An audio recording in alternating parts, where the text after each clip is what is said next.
नमस्कार दोस्तों, मैं हूं आपके साथ कृपाशंकर शर्मा। भक्तों, आज हम आपको सुना रहे हैं सब दुखों को हरने वाली, सौभाग्य देने वाली भगवान शिव और माता पार्वती की सावन के सोमवार की कथा। तो भक्तों, एक समय की बात है। किसी नगर में एक साहूकार रहता था जो भगवान शिव का अनन्य भक्त हुआ करता था।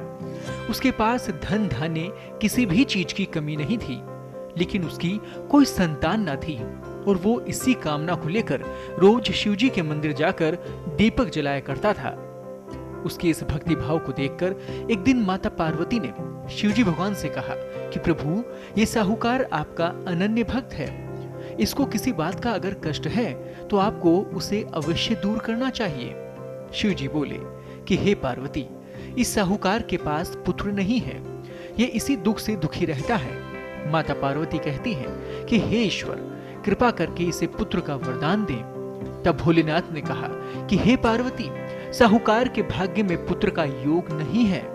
ऐसे में अगर इसे पुत्र प्राप्ति का वरदान मिल भी गया तो वह केवल 12 वर्ष की आयु तक ही जीवित रह पाएगा। ये सुनने के बाद भी माता पार्वती ने कहा कि हे प्रभु, आपको इस साहूकार को पुत्र का वर देना ही होगा, अन्यथा भक्त क्यों आपकी सेवा पूजा करेंगे। माता के बार बार कहने से भोलेनाथ ने साहूकार को पुत्र का वरदान दे दिया, लेकिन यह भी कहा कि वह केवल 12 वर्ष तक ही जीवित रहेगा। साहूकार ये सारी बातें सुन रहा था, इसलिए उसे ना तो कुछ खुशी हुई ना ही दुख। वो पहले की तरह भोलेनाथ की पूजा अर्चना करता रहा। उधर सेठानी गर्भवती हो गई और 9वें महीने में उसने सुंदर बालक को जन्म दिया। परिवार में खुशी का, हर्ष का माहौल था, लेकिन साहूकार पहले की तरह ही लगातार भोलेनाथ की सेवा में लगा रहा।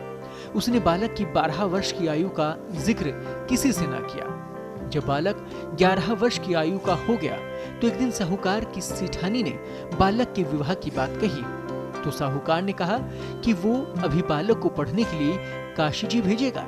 इसके बाद उसने बालक के मामा जी को बुलाया और कहा किसी काशी पढ़ने के लिए ले जाएं। रास्ते में जिस भी स्थान पर रुकें वहां यज्ञ करते हुए, ब्राह्मणों को भोजन करवाते हुए आगे बढ़ते चले जाएं।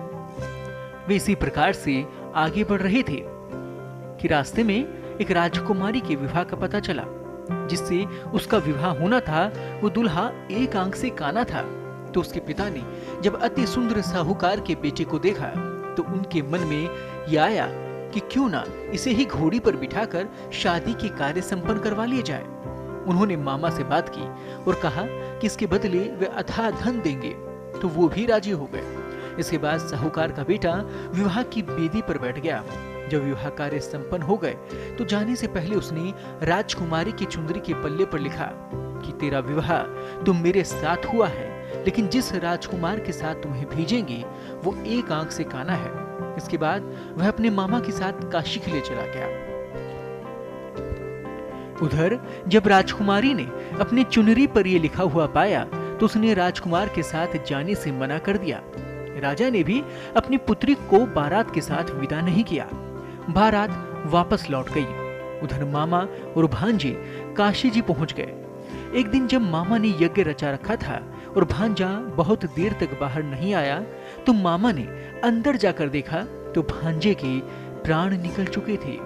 वो बेहद परेशान हुए, लेकिन सोचा कि अभी रोना पीटना मचाया तो ब्राह्मण चले जाएंगे, यज्ञ का कार्य अधूरा रह जाएगा। जब यज्ञ संपन्न हुआ तो मामा ने रोना पीटना शुरू कर दिया। उसी समय शिव पार्वती उधर से जा रहे थे तो माता पार्वती ने शिवजी से पूछा कि हे प्रभु, ये कौन रो रहा है। तभी उन्हें पता चलता है कि ये तो भोलेनाथ के आशीर्वाद से जन्मा साहूकार का पुत्र है। तब माता पार्वती कहती हैं कि हे स्वामी, इसे जीवित कर दें, अन्यथा रोते रोते इसके माता पिता के प्राण निकल जाएंगे। तब भोलेनाथ ने कहा कि हे पार्वती, इसकी आयु इतनी ही थी सो वो भोग चुका है। लेकिन मां के बार बार आग्रह करने पर भोलेनाथ ने उसे जीवन दे दिया। लड़का ओम नमः शिवाय कहते हुए उठ बैठा और मामा भांजे दोनों ही ईश्वर को धन्यवाद देकर अपनी नगरी को लौट पड़े। रास्ते में वही नगर पड़ा और राजकुमारी ने उन्हें तुरंत पहचान लिया। तब राजा ने राजकुमारी को साहूकार के बेटे के साथ बहुत सारा धन धान्य के साथ विदा किया उधर साहूकार और उसकी पत्नी छत पर जा बैठे थे। उन्होंने ये प्रण ले रखा था कि यदि उनका पुत्र सकुशल ना लौटा तो वो छत से कूदकर अपने प्राण त्याग देंगे। तभी लड़के के मामा ने आकर साहूकार के बेटे और बहू के आने का समाचार सुनाया, लेकिन वे नहीं माने।